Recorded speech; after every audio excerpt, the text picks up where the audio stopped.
अद्धी रात नूं मेरी अख खुलदी तां मेरे पापा मेरी लत्तां वाली साइड मंजी फड़े बैठे रो रहे हुंदे। मैं पापा नूं पुछदी तां बस मैनू यही कहंदे कि पुत्त मैथों गुनाह हो गया, मैनू माफ़ कर दिओ, ते ओह भज के अपने कमरे विच चले जांदे। अचानक मेरा ढिड वधण लग्या जिवें किसी प्रेगनेंट औरत दा वधदा है। मैं बड़ी हैरान सी, मैनू अपने पापा ते शक होण लग्या। एक रात मैं मंजी ते तकिया रख दिता ते खुद लुक के बैठ गई। जो मैं मेरी अखी देखा मेरी रूह कंब गई, क्योंकि मेरे पापा हर रात मेरे नाल, मेरा नाम पलक है, प्यार नाल मैनू सारे परी कहंदे हन। मेरी उम्र 15 साल सी। मम्मी मुहल्ले दे लोकां दे कपड़े सिलाई करदी सी, जिस नाल घर दा गुजारा चलदा सी, जदों कि मेरे पापा घर विच नकारा बैठे रहिंदे सन।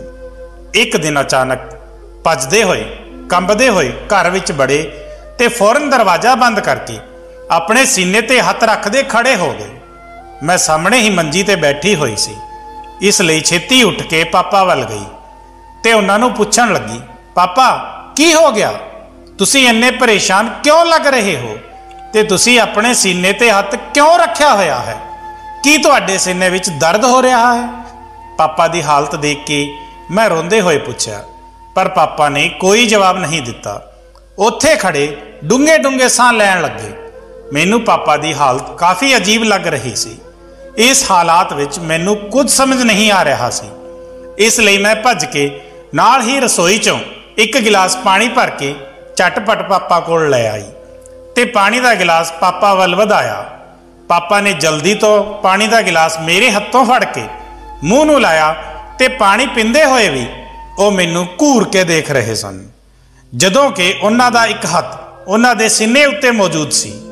मैं अगे वधदे होए पापा दा सीना मसलना शुरू कर दिता सी ते पुछया, पापा की हुणे भी सीने विच दर्द हो रहा है, जेकर बहुत ज़्यादा है तो मैं तुहानू नेड़े दे क्लीनिक विच ले चलदी हाँ, वो तुहानू कोई ना कोई अजी दवाई जरूर दे देणगे जिस नाल तुहाडे दर्द नू झटपट आराम आ जाएगा। मैं इन्नी देर तो बोले जा रही सी, पर पापा मेरी गल नहीं सुन रहे सन, सगों हुण तां मैनू ही लग रहा सी जिवें वो मैनू सर तो लैके पैर तक वार वार देख रहे सन। मैं इस सब चीज़ां नू अपना वहम समझा अते पापा नू बांह तो फड़ के मंजी ते बिठाया ते कहा, पापा मैं भज के मम्मी नू बुला के लिआउंदी हाँ। मम्मी सिलाई दे पैसे लैण लई गुआंढी आंटी दे घर गई है। पापा दी तबीयत खराब दी वजह नाल गलती नाल मेरे मूहों पैसों का जिक्र निकल गया, जदों कि मैं जानदी सी पापा नू मम्मी दे पैसों का पता लग गया तां वो मम्मी दे आउंदे ही मम्मी तो सारे पैसे खो लैणगे, अते जेकर मम्मी ने पैसे देण तो मना किया तां वो उन्हां नाल मारकुट करनगे। ये सारी गलती मेरी जबान की वजह नाल होई। मेरी जबान जो इन्ना तेज चलती रहिंदी सी, मैं गलती नाल फर फर सब कुछ बोल दिता। हालांकि मम्मी जाण तो पहला मैनू मना करके गई सी कि पापा दे सामने पैसों का जिक्र बिल्कुल ना करना, पर मेरी जबान जिसने मम्मी का सारा सच बोल दिता। मैं पहला ही पापा की तबीयत खराब होने की वजह नाल डर गई सी, पर हुण मम्मी की वजह नाल मैनू होर परेशानी ने घेर लिया सी, क्योंकि मैं जानदी सी कि पापा मम्मी नू छड्डण वाले नहीं हन। ख्यालां विच गुम मैं पापा कोल मंजी ते बैठ गई अते पापा मैनू बहुत करीब तो देख रहे सन। मैनू भुख लग रही है, जाके मेरे लिए कुछ रोटी ते खाना बना के लिया। तैनू पता है ना मैनू बासी खाना पसंद नहीं है। पापा ने मेरे मोढे ते हथ फेरदे हुए मैनू कहा। मैनू उन्हां दी हरकत बहुत अजीब लग रही सी। मैं जल्दी रसोई का रुख किया अते मम्मी दे आउण तो पहला मैं पापा नू ताजी 2 रोटियां बना के सवेर दी बची हुई दाल नाल दिती। उसे वेले बाहर दा दरवाजा खड़किया। इस तो पहला कि मैं भज के बाहर जाके दरवाजा खोलदी अते मां नू अगाह करदी, मेरे तो पहला पापा तेजी नाल भजदे होए दरवाजे कोल चले गए अते दरवाजा खोलदे होए मां नू देखण लगे। मां ने पापा नू साइड करदे होए घर अंदर कदम रखिया ही सी कि पापा ने मां दे पल्लू विच बन्ने पैसे झटपट खोल लए अते अपने गुटके वाले दंद दिखाउंदे होए मां दी अखां सामने झूमदे होए घरों बाहर निकल गए। मां ने उन्होंने रोकण की बहुत कोशिश की, इत्थों तक कि मेरा वास्ता भी दिता, पर पापा नहीं रुके अते गाल बकदे हुए बाहर चले गए। असी बेबसी नाल खुले दरवाजे नूं वेख्या अते मां रोंदे हुए मेरे वल आई अते मैनू कुटना शुरू कर दिता। कमबख्त किते दी, तेथों अपनी जबान ते काबू नहीं रखा गया। 1000 बार कहा है, सोच समझ के बोलिया कर। इस बार भी तू अपने पापा सामने उगल दिता ना कि मैं पैसे लैन गई हाँ, इसलिए वो आउंदे ही सारे पैसे लैके फरार हो गए। हुण जावेगा, जाके उस हराम दे अड्डे ते बैठ के मेरी हलाल दी कमाई अपने जुए अते नशे विच उड़ा के रात नूं घर आवेगा। हुण तू क्यों मेरे सामने खड़ी है? जा दफा हो जा। एक ठंडा पानी का गिलास लैके आ मेरे लिए। तुसी धी प्यो ने मेरी जिंदगी नूं नरक बना के रख दिता। मां ने कोसदे हुए मैनू झिड़क के पानी लियाउण नूं कहा। पिछले 6 महीनों तो मां नूं खंघ ने अजिहा फड़िया सी कि छड्डण दा नां नहीं लै रही सी अते कपड़े की सिलाई करते हुए पाई पाई मेरे विआह लई जमा कर रही सी, क्योंकि वह जानती सी पापा तां मेरे लिए कुछ करन तो रहे। जदों मैं उन्होंने डॉक्टर कोल जाण नूं कहंदी तां उन्हां दा एक ही जवाब हुंदा सी कि जिन्ने पैसे डॉक्टर लवेगा उन्ने पैसों विच तेरे लिए चंगा जिहा सूट लैके सिलाई कर देवांगी। मां ने हस के मैनू अजिहा कहा सी, पर मां दी हालत अते बेबसी देख के मैनू हसी नहीं सगों मां ते अफसोस आ रहा सी, जिसने सारी जिंदगी एक जुआरी अते शराबी नाल गुजार दिती अते हुण भी वो उसदी ही औलाद लई सोच रही सी। मैं मां दे हत्थां नूं अपने हत्थां विच फड़दे होए दोनों हत्थां नूं चुमदे होए रो पई। मां ने मैनू अपने सीने नाल लगाउंदे होए मेरी पीठ थपथपाउंदे होए कहा, तू क्यों रो रही है सुदाइण? मैं हुण तक जिंदा हाँ। जदों तक मैं जिंदा हाँ तैनू फिक्र करने की कोई जरूरत नहीं। फिर मैं तेरी हिफाजत चंगे तरीके नाल कर सकती हाँ। चल उठ जा, रोना बंद कर ते जाके मेरे लिए खाना ले आ। तेरा वो बुढ़ा हरामी बाप तां पैसे लैके भज गया। हुण मैनू जो भानी आंटी ने कपड़े दिते हैं वो सिलाई करने हैं। अज रात अजिहा ही करदी हाँ, सवेरे पैसे ले आऊंगे। उस तो पहला कि तेरे शराबी बाप नूं उन्हां पैसों का पता लगे। मैं तेरे लिए 2-4 जोड़े बाजारों लैके आऊंगी ते अपने आप अपने हत्थां नाल उन्हां नूं बहुत सोहना सिलाई करके विआह लई संभाल के रख देवांगी। मैनू पता है हाले तेरी उम्र विआह वाली नहीं है, पर मैं तेनू प्यार करदी हाँ। मैं डर जाती हाँ, इसलिए मैं सोचा कि तेरा दाज हुणे तो ही बनाउणा शुरू कर देवां। मां ने मेरे सिर ते हत्थ फेरदे हुए कहा। मैं अपने दोवें हत्थां नाल अपने हंजू साफ किते अते मां लई खाना लैण लई रसोई विच चली गई। खाना खाण तो बाद मां तां सिलाई करन चली गई सी अते मैं मंजी ते आके बैठ गई।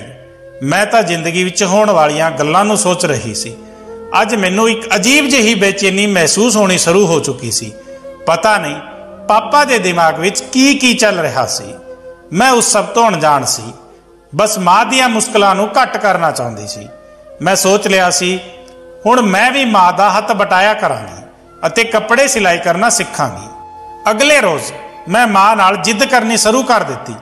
मां मैनू कुछ नहीं सुनना, बस मैनू कपड़े सिलाई करना सीखना है। तेनू इन्नी खंघ रहिंदी है ते तू इलाज नहीं करवा सकती मेरी वजह करके, क्योंकि तेनू लगता है कि इलाज के पैसे बर्बाद हो जाएंगे। इसलिए मैं सोच लिया है हुण मैं भी कपड़े सिलाई करना सीखांगी ते उन्हां पैसों नाल तुहाडा इलाज करावांगी अते जेकर तुसी मेरी गल नहीं मन्नी तां मैं खाना बंद कर देवांगी।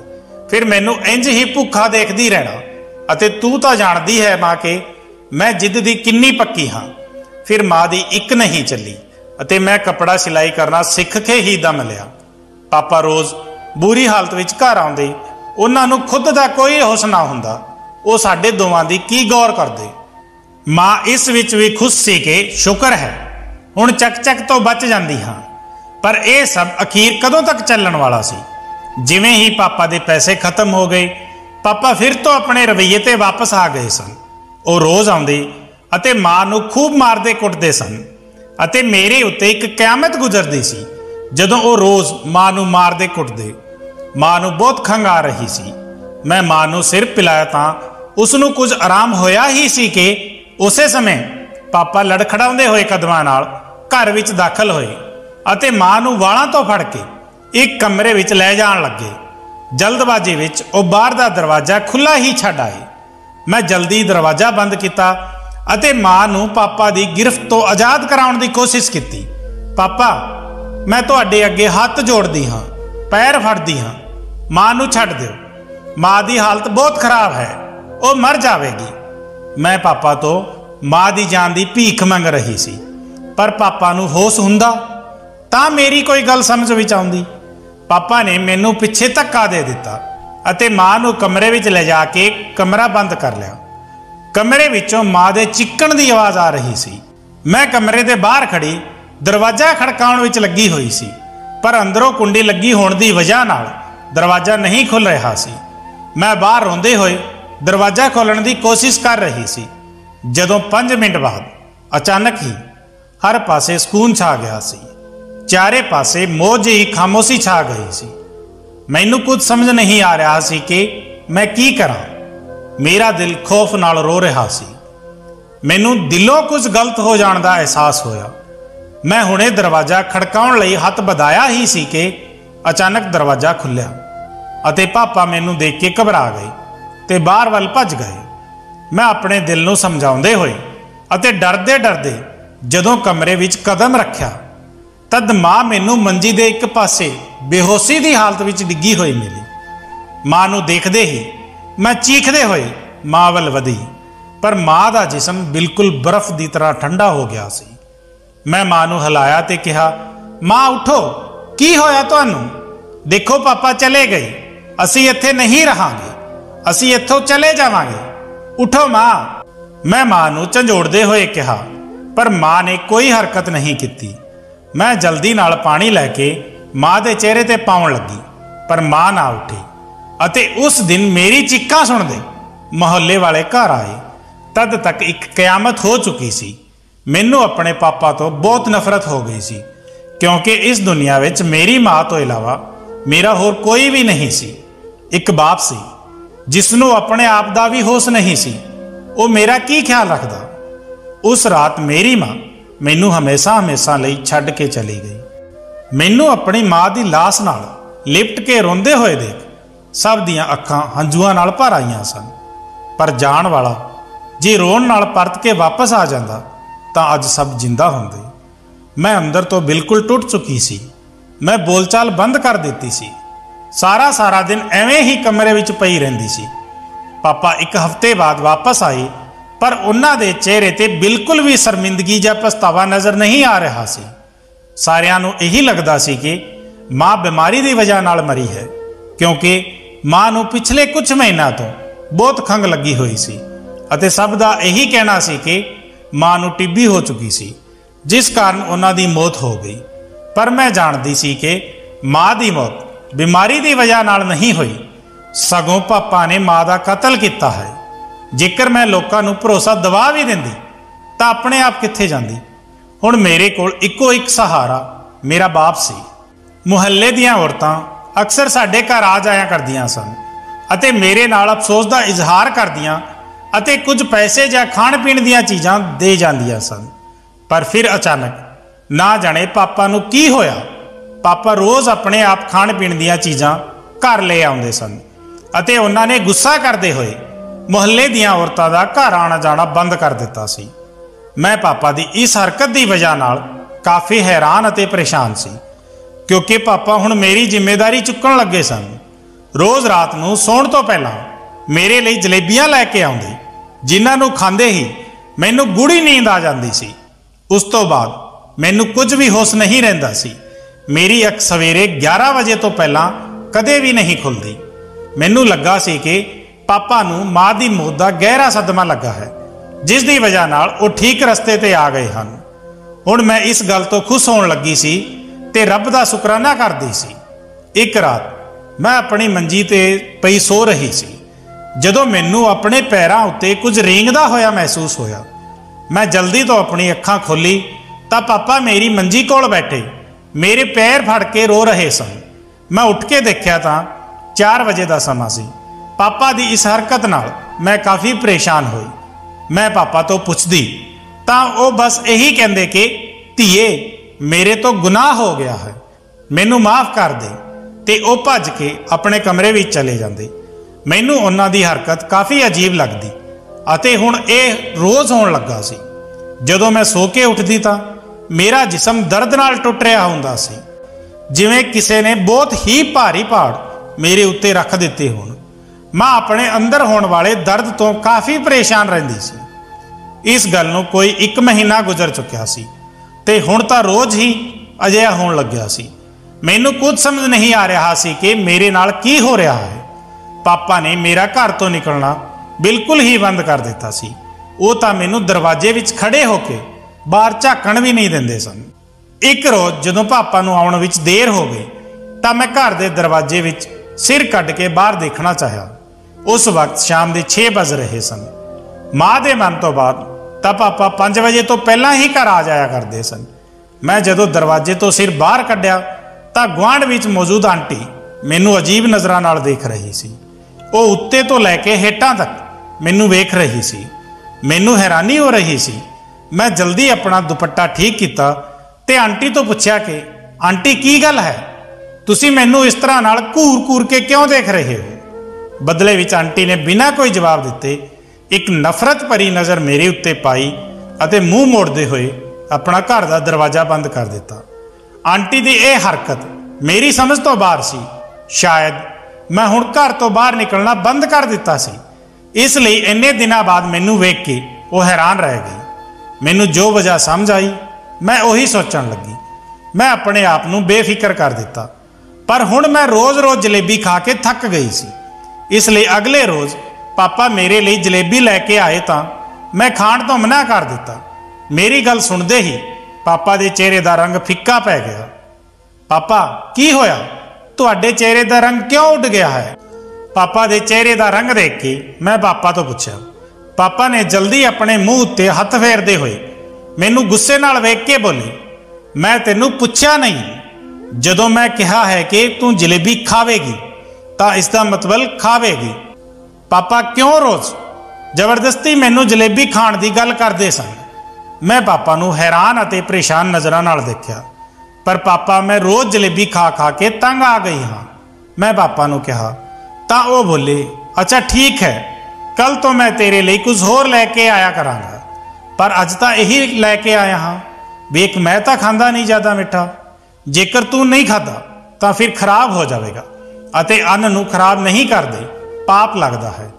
ਪਾਪਾ ਨੇ ਗੱਲ ਨੂੰ ਸੰਭਾਲਦੇ ਹੋਏ ਮੈਨੂੰ ਪਿਆਰ ਨਾਲ ਸਮਝਾਉਣ ਦੀ ਕੋਸ਼ਿਸ਼ ਕੀਤੀ, ਪਰ ਮੇਰੇ ਦਿਲ ਵਿੱਚ ਸ਼ੱਕ ਪੈਦਾ ਹੋ ਚੁੱਕਿਆ ਸੀ।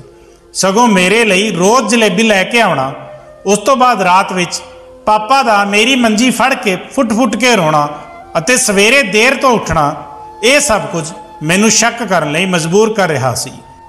ਮੈਂ ਡੂੰਘੀ ਸੋਚ ਵਿੱਚ ਸੀ ਅਤੇ ਗੁਆਂਢ ਦੀ ਆਂਟੀ ਦਾ ਮੈਨੂੰ ਇਸ ਤਰ੍ਹਾਂ ਦੇਖਣਾ, ਇਹ ਸਭ ਗੱਲਾਂ ਪਤਾ ਨਹੀਂ ਕਿਉਂ ਮੈਨੂੰ ਅਜੀਬ ਜਿਹੀ ਲੱਗ ਰਹੀਆਂ ਸਨ। ਉਹਨਾਂ ਸਭ ਗੱਲਾਂ ਦਾ ਕੋਈ ਨਾ ਕੋਈ ਤਾਲੁਕ ਜ਼ਰੂਰ ਸੀ ਅਤੇ ਅਚਾਨਕ ਮੇਰਾ ਢਿੱਡ ਵੱਧਣ ਲੱਗ ਪਿਆ, ਜਿਵੇਂ ਕਿਸੇ ਪ੍ਰੈਗਨੈਂਟ ਔਰਤ ਦਾ ਹੋਵੇ। ਮੈਂ ਕਾਫੀ ਪਰੇਸ਼ਾਨ ਹੋ ਗਈ। ਪਰ ਅਜਿਹਾ ਕਿਵੇਂ ਹੋ ਸਕਦਾ ਸੀ? ਮੈਂ ਤਾਂ ਹਾਲੇ ਕੁਮਾਰੀ ਸੀ, ਮੇਰਾ ਤਾਂ ਵਿਆਹ ਵੀ ਨਹੀਂ ਹੋਇਆ ਸੀ। ਪਰ ਫਿਰ ਮੇਰੇ ਦਿਮਾਗ ਵਿੱਚ ਸਾਰੀ ਗੱਲਾਂ ਘੁੰਮਣ ਲੱਗੀ। ਪਰ ਮੈਂ ਬੜੀ ਹੈਰਾਨ ਸੀ ਕਿਉਂਕਿ ਸਾਡੇ ਘਰ ਵਿੱਚ ਕੋਈ ਵੀ ਨਾ ਆਉਂਦਾ ਸੀ ਅਤੇ ਜੋ ਆਉਂਦਾ ਰਹਿੰਦਾ ਸੀ ਉਹ ਮੇਰਾ ਸਕਾ ਬਾਪ ਸੀ। ਹੁਣ ਮੈਨੂੰ ਆਪਣੇ ਬਾਪ ਤੇ ਸ਼ੱਕ ਹੋਣ ਲੱਗਾ। ਇਹਨਾਂ ਸਵਾਲਾਂ ਤੋਂ ਪਰੇਸ਼ਾਨ ਹੋ ਕੇ ਇੱਕ ਰਾਤ ਮੈਂ ਪਲਾਨ ਬਣਾਇਆ, ਜਿਸ ਨਾਲ ਮੈਨੂੰ ਪੂਰਾ ਭਰੋਸਾ ਸੀ ਕਿ ਸੱਚ ਸਾਹਮਣੇ ਜ਼ਰੂਰ ਆ ਜਾਵੇਗਾ। ਉਸ ਰੋਜ਼ ਜਦੋਂ ਪਾਪਾ ਜਲੇਬੀ ਲੈ ਕੇ ਆਏ ਤਾਂ ਮੈਂ ਝੂਠ-ਮੂਠ ਜਲੇਬੀ ਖਾਣ ਦਾ ਡਰਾਮਾ ਕੀਤਾ। ਉਸ ਤੋਂ ਬਾਅਦ ਰਾਤ ਹੁੰਦੇ ਹੀ ਮੈਂ ਆਪਣੀ ਮੰਜੀ ਤੇ ਤਕੀਆ ਇਸ ਤਰ੍ਹਾਂ ਰੱਖ ਦਿੱਤਾ ਕਿ ਅਜਿਹਾ ਲੱਗੇ ਜਿਵੇਂ ਮੈਂ ਮੰਜੀ ਤੇ ਸੋ ਰਹੀ ਹਾਂ ਅਤੇ ਆਪਣੇ ਆਪ ਛੁਪ ਕੇ ਬੈਠ ਗਈ। ਹਾਲੇ ਮੈਨੂੰ ਛੁਪੇ ਹੋਏ 10 ਮਿੰਟ ਹੀ ਗੁਜ਼ਰੇ ਸਨ ਜਦੋਂ ਜੋ ਮੰਜ਼ਰ ਮੈਂ ਆਪਣੀਆਂ ਅੱਖਾਂ ਨਾਲ ਦੇਖਿਆ, ਮੇਰੀ ਰੂਹ ਕੰਬ ਗਈ, ਕਿਉਂਕਿ ਮੇਰਾ ਬਾਪ ਇਕੱਲਾ ਕਮਰੇ ਵਿੱਚ ਨਹੀਂ ਆਇਆ ਸੀ, ਸਗੋਂ ਉਸ ਦੇ ਨਾਲ 2 ਹੋਰ ਮਰਦ ਸਨ। ਪਾਪਾ ਸਿਰ ਝੁਕਾਏ ਇੱਕ ਪਾਸੇ ਖੜੇ ਸਨ। ਸ਼ਾਇਦ ਪਹਿਲਾਂ ਉਹ ਇਹ ਗੁਨਾਹ ਆਪਣੇ ਹੋਸ਼ ਵਿੱਚ ਨਹੀਂ ਕਰਦੇ ਸਨ, ਪਰ ਜਦੋਂ ਉਹਨਾਂ ਨੂੰ ਅਹਿਸਾਸ ਹੋਇਆ ਹੋਵੇਗਾ ਤਦ ਦੇਰ ਹੋ ਚੁੱਕੀ ਹੋਈ ਹੋਵੇਗੀ ਤੇ ਹੁਣ ਉਹ ਲੋਕ ਸ਼ਾਇਦ ਪਾਪਾ ਨੂੰ ਬਲੈਕਮੇਲ ਕਰਦੇ ਸਨ। ਮੇਰੇ ਛੋਟੇ ਜਿਹੇ ਜ਼ਿਹਨ ਨੇ ਇੱਕ ਵਾਰ ਫਿਰ ਤੋਂ ਪਾਪਾ ਦੀ ਤਰਫਦਾਰੀ ਕੀਤੀ। ਮੈਂ ਉਸ ਦੀ ਸਕੀ ਧੀ ਸੀ। ਭਲਾ ਉਹ ਆਪਣੇ ਆਪ ਆਪਣੀ ਧੀ ਦੀ ਜ਼ਿੰਦਗੀ ਕਿਵੇਂ ਬਰਬਾਦ ਕਰ ਸਕਦੇ ਸਨ? पर उस तो बाद उन्हां तिन्नां विच होईयां गल्लां ने मेरे सामने हर राज खोल दिता सी। मेरा बाप ही मेरी इज्जत दा सौदा कर चुकिया सी। जिवें ही उन्हां ने मंजी तो चादर हटाई, मेरी जगह तकिए नूं वेख के उन्हां तिन्नां दे चेहरे दे रंग उड़ गए सन। उसे समय पुलिस दी गड्डी भी बाहर ही खड़ी सी अते थोड़ी देर विच ही पुलिस नूं नाल लैके मेरी गुआंढ वाली आंटी भी अंदर आ गई सी। उस रोज जदों मैनूं शक होया तां मैं इकल्ले विच आंटी तो मिलन गई सी, तां उन्हां ने मैनूं दस्सिया सी कि रोज़ रात नूं तुहाडे घर विच वख-वख 2 मर्द आउंदे हन। आंटी दीयां गल्लां ते मैनूं भरोसा तां बिल्कुल ना होया, पर फिर मैं सोचिया कि असल विच इन्नी गूढ़ी नींद आउंदी सी कि मैनूं तां कुछ खबर ही नहीं हुंदी सी। उस समय आंटी ने मैनूं सलाह दित्ती कि अज तू जलेबी ना खाना अते मैनूं चुप बैठ के सब कुछ अपनी अखां नाल देखण लई कहा। पुलिस ने पापा दे नाल उन्हां 2 मर्दां नूं भी गिरफ्तार कर लिया अते हुण मैं ये सच भी दस्सिया कि मेरी मां बीमारी की वजह करके नहीं मरी, सगों कमरे विच जांदे ही मेरे बाप ने उन्हां नूं जबरदस्ती जहर दिता सी। जदों मां दे मूहों झग निकलना शुरू हो गए सन तां उन्हां ने वो साफ करके सारे सबूत मिटा दिते सन। सारियां नूं मां दी बीमारी दा पता सी, इसलिए किसी ने भी गौर नहीं किया अते उसनूं कुदरती मौत समझदे रहे अते वो नशे अते जुए विच इस कदर डूब चुके सन कि उन्हां ने अपनी धी दा भी सौदा कर दिता सी। जेकर मेरी मां जिंदा हुंदी तां अजिहा कुछ भी ना होण दिंदी। उन्हां ने सब तो पहला मेरी मां नूं रस्ते तो हटाया अते उस तो बाद बड़े आराम नाल मेरे दिल विच अपनी जगह बनाउंदे होए मैनूं रोज़ वो नशे वालियां जलेबियां खवाउंदे रहे सन, जिन्हां नूं खाण तो बाद मैनूं बिल्कुल होश नहीं रहिंदा सी। वो अपनी इस भैड़ी आदत विच इन्ना डिग चुके सन कि भुल गए सन जो सब वो कर रहे हन वो किसी गैर नाल नहीं सगों अपनी ही सकी धी नाल कर रहे सन। मेरी जिंदगी पूरी तरह तबाह हो चुकी सी।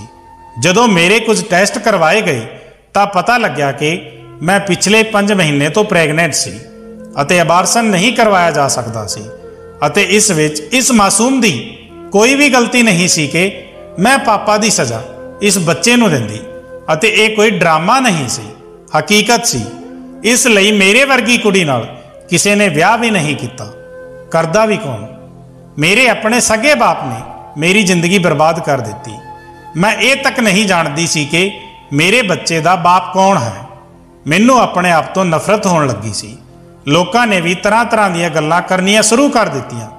इसलिए मजबूर होके मैनूं अपना पिंड छड्ड के किसी दूजे पिंड विच जाना पिया, जिथे मैं सारियां नूं यही कहा सी कि मेरा पति मर चुकिया है।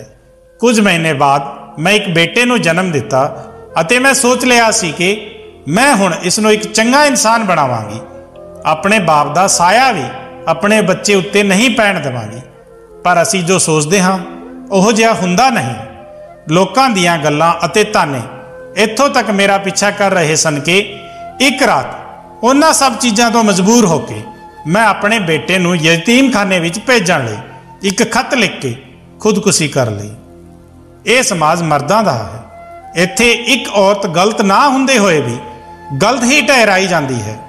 तुहानूं की लगदा है पापा ने जो कुछ भी किया कोई सगा बाप अपनी धी नाल जिहा कर सकता है? पर नशा करन वाले लोग इस हद तक डिग जाते हैं कि उन्हां लई कोई रिश्ता मायने नहीं रखता। की मेरा खुदकुशी करन दा फैसला ठीक सी? अपने कीमती विचार जरूर कमेंट करना।